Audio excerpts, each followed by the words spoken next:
Cozy Tales Collective, where dreams begin and worries fade.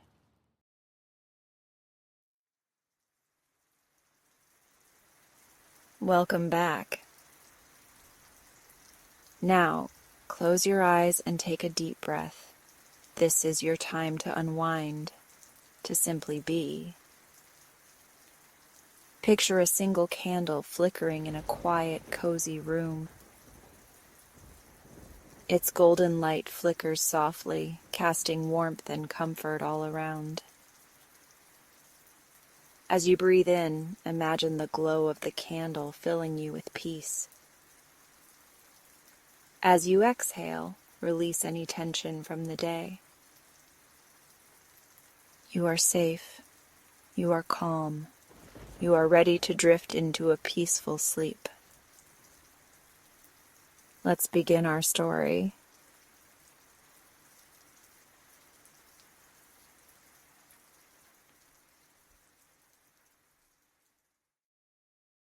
The Story Seeker and the Lighthouse Keeper.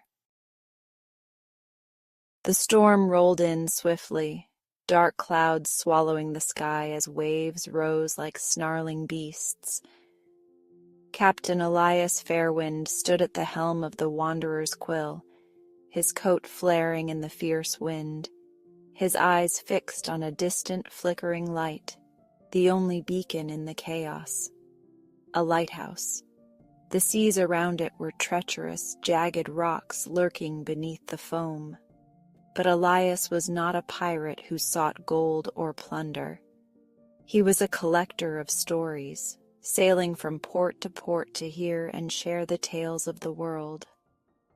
And this lighthouse, standing defiant against the storm, seemed to hold one of its own. "Captain, we should steer away," called First Mate Lark, a sharp-eyed woman with ink-stained fingers. "Those waters aren't friendly." "Aye," Elias murmured, but his gaze lingered. The light wavered, barely piercing the storm. If it failed, any ship caught unawares would meet a cruel fate. And worse, what of the keeper?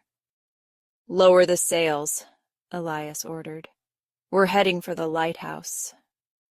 His crew, though puzzled, did not question him. The Wanderer's Quill glided carefully through the perilous waters, guided by experience and instinct. Rain lashed the deck, and the wind howled through the rigging. But soon they reached a small inlet where they could drop anchor. Elias and Lark rowed to shore, the lighthouse looming above them. Its base was weather-worn, stones slick with moss and sea spray. The door, when Elias knocked, groaned open of its own accord. Inside, the air was thick with the scent of damp parchment and salt. Stacks of books lined the walls, pages curling from the humidity, and in an old wooden chair by the fireplace sat an elderly man wrapped in a tattered blanket. His beard was white as sea foam, his eyes like storm clouds clearing at dawn. "Well, well," the keeper rasped. "Not often I get visitors." "Your light was failing," Elias said, stepping closer. "We came to see if you needed aid." The old man, Keeper Tom, as he introduced himself, sighed. "Aye, the lamp's near spent. The oil's run low, and I haven't the strength to fetch more. Storm caught me before I could set out." Elias glanced at Lark. They both knew what had to be done. "Rest," Elias said. "We'll see to it." They fought their way back through the storm, retrieving oil from the Wanderer's Quill's stores. By the time they returned, the winds had lessened, and Tom watched them work with quiet gratitude. Soon the beacon blazed bright again, slicing through the night. As they settled by the fire, Tom chuckled. "Now tell me, Captain, what brings a pirate to the shore in a storm?" Elias smiled, pulling a weathered journal from his coat. I collect stories, he said simply. And I have a feeling you have a few to share. Tom's laughter was rich, warm. That, my boy, I do. And as the storm raged on, Elias listened, filling his pages with the tales of a weary keeper and his lighthouse by the sea. Chapter 2: A Keeper's Tale. The storm had spent its fury by dawn, leaving the world fresh and glistening. The sea, once a raging beast, now murmured softly against the shore. The wanderer's quill bobbed gently in the cove, its sails furled, awaiting her captain's return. But Elias Fairwind had no intention of leaving just yet. Inside the lighthouse, the scent of damp stone and old books mingled with the comforting aroma of brewing tea. Keeper Tom moved slowly around the small kitchen, his hands steady despite his age. Elias and his first mate, Lark, sat at the worn wooden table, watching the old man with quiet curiosity. "Been a long time since I've had company," Tom said, setting 3 chipped mugs before them. He eased into his chair with a satisfied sigh. Travelers rarely come this way, and those that do seldom stay. Lark curled her hands around her mug, inhaling the steam. "You're alone out here?" "Aye," Tom said, stirring his tea absently. "Been tending this lighthouse near 30 years. Took over from the last keeper when he passed, same as he did before me. It's a quiet life, but a necessary one." He glanced at Elias. "And what of you, Captain? I've heard of pirates seeking treasure, but never one who collects stories." Elias smiled. "Gold is fleeting, but stories, they live forever." He tapped the journal resting at his side. "I gather them wherever I go. Every person, every place has a tale worth telling." Tom chuckled. "Then I suppose you'll be wanting mine." "If you're willing to share," Elias said.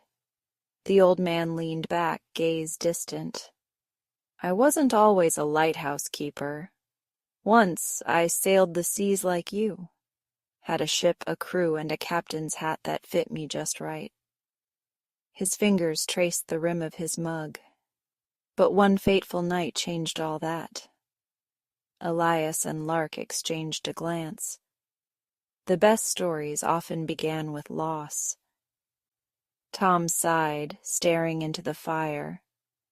"We were merchants mostly. Honest work, though we weren't above bending the law if it meant keeping our pockets full.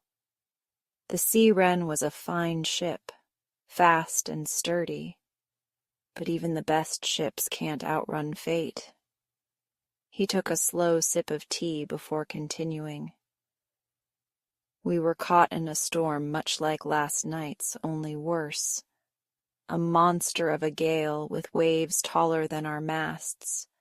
The sky was black as ink and the wind screamed like 1,000 ghosts." His voice grew quiet. "We never saw the reef. By the time the hull split, it was too late." Elias remained still, listening. He knew the weight of a ship lost, of crew taken by the sea. "I survived by sheer luck," Tom went on. "Washed up on these very shores, broken but breathing. The old keeper found me, nursed me back to health.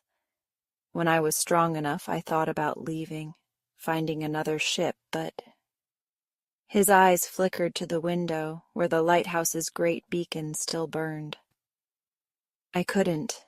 I'd spent my life sailing the seas, but I never truly understood their danger until that night. So I stayed, made sure no other ships met the fate of the Sea Wren." Silence settled between them, the only sound the crackling fire. Lark exhaled softly. That's a tale worth remembering. Tom gave a wry smile. Aye, but not one I tell often. Elias flipped open his journal, pen poised. May I write it down? Tom hesitated, then nodded. Aye, if it means others will remember. Elias recorded the story with careful strokes, ensuring every word carried the weight it deserved. When he finished, he set the journal aside and met Tom's gaze. You've saved more lives than you know, Elias said. Your light reaches farther than just these shores. Tom grunted, but his expression softened. Perhaps. The day passed in quiet companionship. Lark explored the lighthouse, marveling at the rows of books, some so old their spines crumbled at a touch. Elias helped Tom with repairs, replacing rotted boards and mending a leaky window. When evening fell, they dined on fish stew and crusty bread, sharing stories of their own, tales of the ports they'd visited, the people they'd met. As the fire dwindled to embers, Tom leaned back in his chair. You know, Captain, there's one story I've yet to tell. Elias raised a brow. And what story is that? The legend of the Starbinder's compass. Lark straightened. I've heard whispers of that name. Tom's eyes gleamed. Most think it's just a sailor's tale, but I know otherwise. Elias leaned in, intrigued. Tell me. Tom chuckled. Ah, but stories should be traded, not given freely. If you truly wish to hear it, stay a while longer. Help an old man with his lighthouse, and I'll tell you a tale that could change the course of your journey. Elias glanced at Lark, then at the wanderer's quill rocking in the cove. His heart thrummed with curiosity. A fair trade, he said. And so the pirate who sought stories stayed, not knowing that this tale would be his most fateful yet. Chapter 3. The Legend of the Starbinder's Compass. The lighthouse stood tall against the night, its golden beams sweeping across the restless sea. Inside, the fire burned low, casting flickering shadows across the stone walls. The scent of salt and old parchment lingered as Captain Elias Fairwind leaned forward, his journal open, ready to capture whatever tale Keeper Tom had to tell. You say the Starbinder's compass is real, Elias prompted, his quill poised. I've heard it mentioned in ports and taverns, always as a myth, a relic of old sailors' lore. Tom chuckled, the sound dry as the pages of his oldest books. Aye, that's what most believe, and for good reason. No one's laid eyes on it in an age, not and lived to tell the tale. But I knew a man who did. Elias and his first mate, Lark, exchanged a glance. She sat beside him, eyes sharp with curiosity, fingers twitching as if itching for a pen of her own. Who was he? Lark asked. A navigator by the name of Gideon Rowe, Tom said, his voice dipping lower, as if the name itself carried weight. We sailed together long before I came to this lighthouse, back when I still had the sea wren beneath my feet. He was the finest wayfinder I ever knew, claimed he could read the stars better than the best map. Elias made a note in his journal. And he found the compass? Tom's lips pressed into a thin line. Aye, or it found him. He settled back in his chair, eyes distant, as if looking into a past long buried.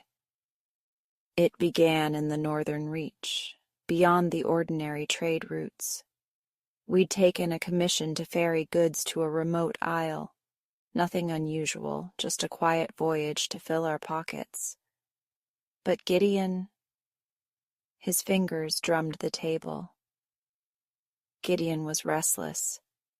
He kept speaking of a calling, something in the stars pulling him toward it.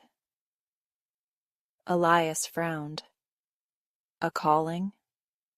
Tom nodded. He swore that certain constellations had shifted, aligning in ways he'd never seen before. He took to studying them every night, muttering to himself, sketching strange charts in his log. At first we thought little of it, but then came the storm. The room seemed to grow quieter, the air thick with expectation. Tom exhaled slowly. It wasn't like any storm I'd ever known. It came without warning. One moment the sea was calm, the next we were in a tempest so fierce it swallowed the stars. The wind howled, the waves raged, and then, just as suddenly as it began, it ceased. The sea went still as glass. And there, in the eerie silence, Gideon pointed. Tom gestured toward the window, as if seeing it all over again. A light shone on the horizon, small but unwavering. He swore it wasn't there before, said it was calling to him. Lark crossed her arms. And you followed it? We had no choice, Tom admitted. The currents pulled us toward it, gentle but unyielding. When dawn came, we found ourselves near an island that wasn't on any of our charts. He hesitated. It wasn't natural. The air was thick, charged like before a lightning strike. The land was jagged, strange, as if shaped by something not of this world. Elias felt a chill despite the warmth of the fire. And the compass? Tom rubbed his hands together. Gideon was the one who found it, in the heart of the island beneath an ancient stone archway. It wasn't buried, wasn't hidden. It was waiting. A brass instrument, its glass face dark as midnight, its needle spinning with a will of its own. Lark shivered. That doesn't sound like any ordinary compass. It wasn't, Tom said, his voice grave. Gideon claimed it pointed not to north, but to the desires of the one who held it. He said it could lead a sailor to their heart's truest wish, be it treasure, knowledge, or something far greater. Elias leaned back, considering. That would make it the most dangerous artifact on the seas. Aye, Tom murmured, and I wish we'd never found it. Silence stretched between them. The fire crackled, and the lighthouse beam swept another arc across the water. What happened to Gideon? Lark finally asked. Tom's face darkened. The compass consumed him. He became obsessed, claiming it whispered to him, showing him things beyond what any man should see. He stopped eating, stopped sleeping. All he cared about was where the compass led. Elias tightened his grip on his quill. He'd heard of such obsessions before. Relics of power always demanded a price. Then one night he was gone, Tom said. Vanished from the ship, taking the compass with him. No sign of a struggle, no trace of where he went. It was as if the sea had swallowed him whole. A hush settled over the room. Elias tapped his journal. And you believe it's still out there? Tom's gaze was steady. Aye, the compass is waiting for another to find it. And I suspect it won't be long before someone does. Lark shook her head.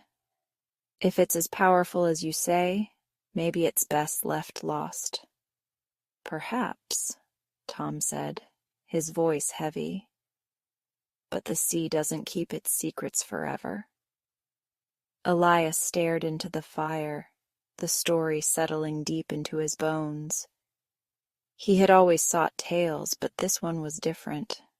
This one carried weight. At last he closed his journal. Thank you, Keeper. Tom nodded, but his eyes remained distant, as if watching the past play out before him once more. Outside, the sea murmured against the shore, and above it the stars gleamed cold and silent. Chapter 4. Whispers on the Tide. The lighthouse stood against the crisp dawn, its beacon now dimmed in the softening sky.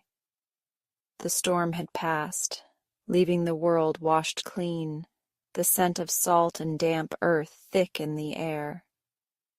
Captain Elias Fairwind stood at the shore, boots sinking slightly into the wet sand, his gaze fixed on the horizon. The tale of the Starbinder's compass had taken root in his thoughts, winding through his mind like a siren song. Behind him, Lark approached, arms crossed. You're thinking about it, aren't you? Elias didn't turn. You know me too well, she sighed. It's just a story, Elias, a cautionary tale, nothing more. He smirked, glancing at her.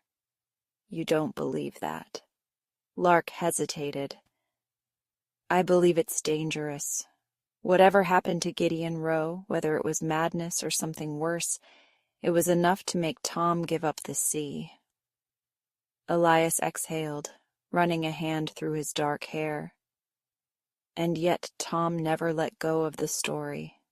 He wanted it remembered. He gestured toward his journal. That means something. Lark frowned but said nothing. They had known each other long enough for her to understand. Once Elias got a taste of a story worth chasing, he wouldn't let it go easily. A quiet voice interrupted them. You mean to seek it out, don't you? Tom stood at the foot of the lighthouse steps, his weathered coat wrapped around him. His expression was unreadable, but there was something in his eyes, a knowing, a warning. Elias didn't deny it. If it's real, it's worth finding. Tom sighed, stepping forward. And if it's real, it's worth leaving alone. Elias met his gaze. What do you believe truly? Did the compass lead Gideon to ruin, or did it lead him somewhere no sailor has returned from? Tom studied him for a long moment. Then, instead of answering, he reached into his coat pocket and pulled out a small, battered book. The leather cover was cracked with age, the pages yellowed and stained with salt. This was Gideon's log, Tom said, holding it out. The last words he ever wrote before he vanished. Elias took it with reverence, running his fingers over the worn cover. Why give this to me? Tom sighed. Because I know men like you. If I tell you to turn away, you'll only chase it harder. At least this way you'll have some guidance. Elias inclined his head in thanks. He opened the book carefully, flipping through the pages filled with dense, precise script. Navigation notes, celestial charts, observations of the stars. But toward the end, the writing grew erratic, scrawled as if written in haste. The compass does not point north. It points to what is sought. But at what cost? Elias traced the ink with his thumb. He turned another page. I hear it now. The tide whispers. It calls me forward. The path is open. The veil is thin. His heart quickened. Lark peered over his shoulder. That doesn't sound like a man in his right mind. Tom nodded. That's what worries me. Elias shut the book, his grip firm. And yet it's the closest thing to a map we have. Tom studied him, then exhaled. If you go looking for it, be careful, Captain. The sea does not always return what it takes. Elias gave him a steady look. I always am. By midday, the Wanderer's quill had set sail. The lighthouse grew smaller in the distance, its keeper watching from the shore until he became no more than a figure against the stone. Elias stood at the helm, feeling the familiar rhythm of the ship beneath him. He turned Gideon's log over in his hands before opening it again, flipping to the last recorded coordinates. Lark appeared at his side. So we have a heading? Elias nodded, tapping the map spread before him. If these notes are correct, Gideon's last known location was somewhere in the northern reach, near an uncharted island. Lark exhaled. Uncharted islands never mean anything good. Elias smirked. That's why they make the best stories. She gave him a dry look, but said nothing more. The crew worked with quiet efficiency, unfurling the sails, adjusting the rigging. The Wanderer's quill was a ship built for discovery, fast, agile, able to navigate through difficult waters where heavier vessels would falter. Elias had chosen her for that very reason. He glanced at the horizon. The sea stretched ahead, endless and waiting, and somewhere beyond, the Starbinder's compass awaited. As the days passed, the Wanderer's quill sailed deeper into unfamiliar waters. The temperature cooled, the stars overhead shifting in strange patterns. Even the wind carried a different weight, whispering through the rigging like a voice half heard. One evening, Elias sat in his cabin poring over Gideon's notes. The last entries were fragmented, almost frantic. The sky is not as it should be. The stars have rearranged themselves. They are guiding me. But to where? Elias frowned, running a finger over the ink. He glanced at the celestial chart beside him. Lark knocked on the door frame, arms crossed. You're going to stare a hole through that book. Elias looked up, smirking. Wouldn't be the first time. She stepped inside, leaning against the table. I don't like this, Elias. The crew is starting to notice things. Things? She hesitated. Strange movements in the water. Shadows where there shouldn't be. And last night Jory swore he heard whispering below deck. Elias leaned back. Superstition? Maybe, she admitted. But sailors don't imagine things like this for no reason. Elias considered. The sea held many secrets, some known, some only half remembered in old stories. And if they were truly nearing something beyond the ordinary, then the ocean itself might be stirring. We'll keep a careful watch, he said. Lark nodded, but her frown remained. The Wanderer's quill pressed on. The winds held steady, the sky stretched wide and clear. But the sense of unease among the crew grew. Elias felt it too. It was subtle at first, a feeling, a knowing, like standing on the edge of something vast and unseen. Then, on the seventh night, it happened. The stars shifted. Elias stood at the bow, staring at the sky. The constellations, familiar, constant, were moving. Slowly, deliberately. He blinked, then turned to Lark, who stood beside him, pale-faced. "You see it too," she whispered. Elias nodded. Above them, the stars rearranged themselves, forming a new pattern, a new path, guiding them forward. A thrill ran through Elias's veins. This was it. This was the threshold of something unknown, something only spoken of in hushed voices. He turned to the helm. "Adjust our course." The wanderer's quill followed the shifting sky, the ocean stretching before them like an open book. And ahead, where the horizon met the deep, a new light flickered, a glow pulsing faintly against the dark sea, waiting, calling, and the tide whispered its answer. Chapter 5. The Veil Between Worlds. The wanderer's quill sliced through the dark water, its sails full, but its crew hushed. There was a weight to the air, a stillness that did not belong to any ordinary night. Captain Elias Fairwind stood at the helm, his hand steady, his eyes fixed on the horizon where an unnatural glow pulsed, dim but unwavering. The stars had shifted. The constellations that should have guided them had rearranged themselves, forming a path unseen by any chart, and Elias had chosen to follow. Lark stood beside him, arms crossed, her expression tight. "We're sailing toward something that shouldn't exist." Elias glanced at her. "That's what makes it worth finding." She exhaled, shaking her head. "You say that now. Let's hope we don't regret it."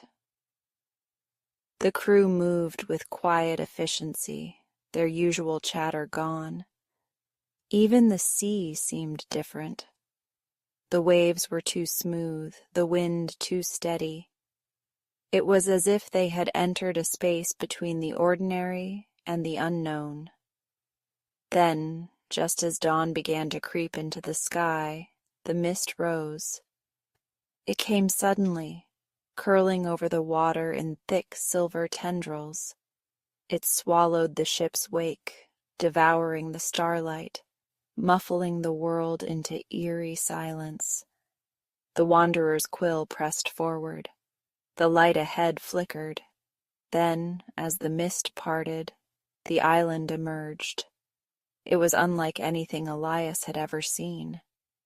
Jagged cliffs rose from the water, dark stone streaked with veins of something that shimmered in the dim light. Atop the highest peak stood an archway, ancient, weather-worn, its edges carved with symbols too worn to read. Beneath it the glow pulsed, steady as a heartbeat. A cove yawned open at the island's base, an inlet of still, glassy water. Elias guided the ship forward, dropping anchor just beyond the shore. "Lower the boats," he ordered. Lark hesitated. "You're certain about this?" Elias met her gaze. "You know the answer to that." She sighed but gave the order. The crew moved quickly, lowering a pair of longboats. Elias stepped in first, followed by Lark and a few trusted sailors. The mist clung to them as they rowed toward the shore. The only sound was the quiet lap of water against wood. Then the boats scraped against black sand. They had arrived. The island felt wrong. The moment Elias stepped onto the shore, the air pressed against him, not with force, but with something unseen, something watching. The silence was thick, the kind that did not belong to a place abandoned, but a place waiting. Lark drew her pistol. "I don't like this." Elias glanced up at the towering cliffs. The archway at the top pulsed faintly, its glow shifting between gold and silver, as if caught between two worlds. "We go up," he said. The climb was steep, the path winding through broken stone and twisted roots. The closer they got to the archway, the stronger the air hummed, a vibration that ran through the ground and into their bones. Then, at last, they reached it. The archway loomed before them, taller than a ship's mast, carved from stone so ancient it seemed to drink the light. And there, at its base, resting on a pedestal of black rock, the Starbinder's compass. It was beautiful. A brass casing, aged but untarnished. A glass face, dark as midnight, reflecting no light. Inside, the needle spun slowly, not at random, but with purpose, as if testing the air for truth. Elias stepped forward, drawn to it. "Captain?" Lark warned. He ignored her. Carefully, he reached out and lifted the compass. The moment his fingers closed around it, the world shifted. The sky darkened. The stars reeled, rearranging themselves in patterns no man had ever charted. The air rippled, as if reality itself had been disturbed. Then, a voice. Not spoken, not heard, but felt. "What do you seek?" Elias inhaled sharply. The voice wasn't from the crew. It wasn't from anywhere. It was from everywhere. Lark grabbed his arm. "Elias!" He barely heard her. His grip on the compass tightened, and the needle, which had been spinning lazily, suddenly stilled, pointing east, out toward the endless sea. "Follow," the voice whispered. "The path is open." Elias's breath came fast. The path, the veil between the ordinary and the unknown, had been lifted. This was it, a way into the stories lost to time, a way into what lay beyond. The wind howled. The mist surged forward, rising like a tide. The island shuddered beneath their feet as if awakened from a long slumber. Lark grabbed Elias's coat, yanking him back. "We need to go, now." Elias blinked, shaking off the pull of the compass. He turned, the world sharpening around him. The others were backing away, eyes wide, weapons drawn. Because they weren't alone, figures stood at the edges of the mist, not men, not quite shadows.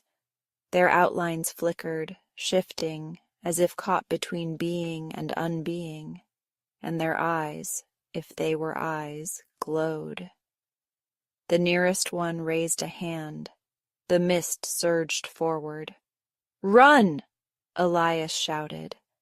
They bolted down the cliffside, feet slipping on loose stone. The mist chased them, curling around their legs, dragging at their clothes. The whispering grew louder, voices layered upon voices. "Return it. It is not yours to take. It is ours." Elias gritted his teeth, forcing his way forward.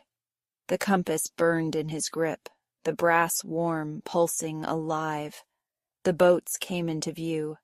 The crew on the Wanderer's quill shouted, guns raised, ropes ready. They hit the shore at a dead run, shoving the boats into the water. Lark fired into the mist. The shot rang out, but the figures did not falter. Elias leapt into the boat, gripping the compass tight. "Row!" The sailors obeyed, oars cutting through the water. The mist rolled forward, nearly swallowing the boats whole. Then they crossed the threshold. The moment they hit open sea, the mist stopped, as if an unseen barrier had been passed. The island loomed behind them, its glow already fading. Elias sagged against the boat, breath coming hard. Lark glared at him. "We are never doing that again." Elias only smiled, because in his hands the compass still pulsed, and its needle, unwavering, pointed towards something far beyond the horizon. Chapter 6. The Captain's True North. The wanderer's quill cut through the open sea, leaving the mist-cloaked island behind. The stars above had settled, the sky once again familiar, yet Elias Fairwind knew something had changed. The starbinder's compass was warm in his hands, pulsing like a living thing. Its needle remained steady, pointing east, toward something unseen, something waiting. But waiting for what? Lark sat across from him, arms crossed, expression unreadable. She had said little since they escaped the island, her silence heavier than any storm. Finally, she exhaled sharply. "All right, Elias. What now?" Elias turned the compass over in his hands. "We follow it." Lark let out a short, disbelieving laugh. "You're serious?" Elias met her gaze. "When am I not?" she groaned, running a hand down her face. "We barely made it out of there alive. That thing," she jabbed a finger at the compass, "almost got us killed. And you want to keep following it?" Elias held up the compass, watching the needle. "It's pointing somewhere, Lark. Not just anywhere. Somewhere specific." Lark stood abruptly. "And did you consider that maybe it's leading you exactly where it wants you to go?" Elias hesitated. He had thought of it, but there was a pull inside him, something beyond reason. This was the kind of story that changed things, and he couldn't walk away. Lark sighed, shaking her head. "I know that look. You've already made up your mind." Elias gave her a small smile. "You wouldn't want to turn back now, would you?" She narrowed her eyes. "I hate that you're right." By morning, the Wanderer's quill had adjusted course. The crew worked without complaint, but unease lingered in their movements. They had seen what lay beyond the veil of mist. They had heard the whispers, yet none of them turned away. The compass guided them ever eastward. Days passed. The wind remained steady. The sea stretched endlessly, empty and vast. No land appeared, no sails on the horizon, just open water. And then on the 5th night, the sky changed. Elias was at the helm when it happened. One moment the stars above were as they had always been, constant, unshifting. Then the heavens reeled. The constellations twisted, aligning into a pattern no sailor had ever charted. A path formed, a celestial map drawn in light. The compass in Elias's hand hummed. A gust of wind struck the sails, faster, stronger. The Wanderer's quill surged forward, as if something unseen had taken hold of it. Lark stumbled onto the deck, eyes wide. "What in the—" Then she saw the sky. She stopped dead, staring upward. "Elias, what is this?" Elias gripped the wheel, heart pounding. A door, and before them, rising from the water as if pulled from the depths, the gate appeared. It was unlike anything Elias had ever seen. 2 colossal stone pillars jutted from the sea, covered in ancient carvings that shifted when he tried to focus on them. Between them, the water shimmered, wrong, rippling with a silver light that defied the movement of the waves. A threshold, a crossing. The compass pulsed in his grip. Through the veil, the unseen voice whispered. Beyond the horizon. Elias's pulse thundered. This was it, the final step. Lark grabbed his arm. Elias, think. He turned to her. This could be anything, she pressed. It could be a passage to another place, another time, or it could be a grave. Elias stared at her, then at the compass. It had led him here. But now, standing at the threshold, a realization settled in his chest. This wasn't just about the journey. It was about the choice. He could step forward, sail beyond the known world, discover what lay past the edge of every map. But at what cost? Would he return? Would his crew? He looked at the wanderer's quill, at the people who had followed him through storms and secrets, who had trusted him to lead them home. And then, finally, he looked at Lark. Her expression was tense, but beneath it, he saw something else.